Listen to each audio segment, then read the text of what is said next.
Hi everybody, it's Khaki Jeter. This is my video from my observation paper that we did. Um, to begin, just kind of the background of number one where it says, our group and our environment and stuff. I did this observation in my classroom at Corinth Elementary School. That's where I teach pre-K. We used my classroom. I had four kids with me. I had one little boy and three little girls that were 5 and 6 year olds. These are all kids that attend Corinth anyway. We just got out of school. This is our first week out for summer. And so they were a little reluctant in the beginning to go back to school because, we had the whole, we just got out of school moment. And so I had to do a little bribing, little coaxing to get them in there. But once we got there, they were super excited. So moving on to number two, things that I observed.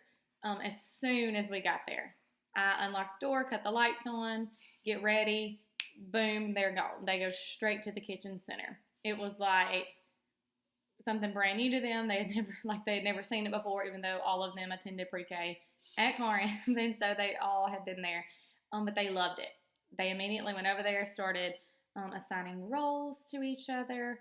There was one little girl in particular who just took on that leadership role and just started giving out assignments. You're going to do this. You're going to be this. She pointed to the little boy and said, "It's not time for you to come in the house yet. You need to go outside and mow the grass." And I thought that was so hysterical that she told him to go mow, because I know that that's something that she is very familiar with, seeing her dad or her granddaddy, mowing all the time. I feel like we're in the South, so you have to mow every 2 days to keep your grass from being tall. So I found that to be very symbolic of her, of her family life at home. So after that, they all just kind of started on the roles. The boy went outside, was pretending to mow. He was push mowing the grass. He was pushing around, and he would stop every now and then and bang on something like he was fixing it. And then the girls were just busy away. One was the mom, one was the big sister, and one was the baby. After they kind of started these roles, the little girl that was the baby, she would pretend to cry or get mad at something that she did not like. The big sister got a little sassy. She would say, "I don't want that. I'm not going to eat that. I wanted a hamburger for supper." You could tell that she herself either has an older sister or is aware of older kids, and had a little more of an attitude than a normal 6-year-old kid would. And then the mama was you could tell she was very nurturing and very protective. She was cooking, and as she was cooking, she would, look back at them and check on them and, make sure that they were, doing what they were supposed to be doing. So just immediately you could tell off the bat they were having a great time. After that kind of went on for a little while, they played in the kitchen for, half an hour, on to 40 minutes, and just were having a great time. And the boy came in, sat down, had some supper with them. Got him some water, and you could tell after a little while he started getting a little frustrated with the girls, and he was kind of over it. So he headed to the block center to play with trains. He got the trains out, and you could tell he was just having a great time. He was putting the trains together. He would make the sound effects. And then you could tell he kind of got a little, lonely. So he asked the girls, he was like, "Do you want to come play with me?" So they came over. And immediately as the girls came over, they took over that center and just turned it into something completely different. So that kind of takes me into my running record. Just kind of throughout the time, I tried to keep up with things that really stuck out to me. Back with the train thing, the boy yelled at the girls. He was like, "Hey guys, come over here." And it was a group of 3 girls. But as again, I feel like that's a very common thing in the South, that we just say guys, referring to anybody, any group of people that we're talking to. But they knew exactly that he meant them, and they, came over immediately. But as soon as the girls came over, one of the girls said, "We're going to take this train to Disney World."